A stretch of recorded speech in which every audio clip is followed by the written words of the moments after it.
ক্লাবে ভোট গণনার সময় প্রবেশ করা।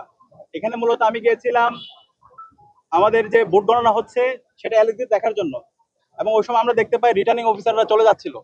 তো ওইটা অভিযোগ জানানোর জন্য গিয়েছি কেন তারা চলে যাচ্ছে, এর বাইরে অন্য কিছু না। আমি গিয়ে জাস্ট ওইখানে যিনি ম্যাম আছে ওনাকে জানিয়েছি, জেনে আমরা বের হয়ে চলে আসি। একই সাথে আশেপাশে যারা প্রার্থীরা ছিল তারাও ঢুকেছিল, অন্যান্য দলের যারা প্রার্থীরা আছে। এটা এর বাইরে অন্য কিছু না। এটা সম্পর্কটা বলে রাখা ভালো। বেশ কয়েকটা সেন্টারে এটা ঘটেছে যে শিক্ষক একজন সাধারণ প্রতি শিক্ষক তিনি বলছেন অন্য শিক্ষকদেরকে যারা এখানে আছেন আপনারা তো সারাদিন কষ্ট করেছেন, এবারের মতো চলে যান, আমরা আছি তো, আপনারা থাকতে হবে না। অর্থাৎ তিনি একটু পরিবেশ তৈরি করার চেষ্টা করছেন অন্যদেরকে পাঠিয়ে দিয়ে।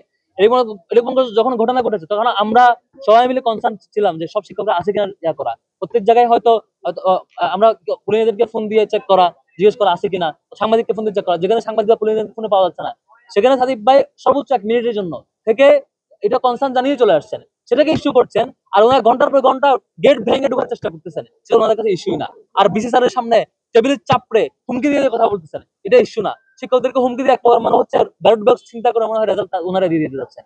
এরকম অ্যাপ্রোচ ওনাদের কাছে প্রবলেমেটিক না।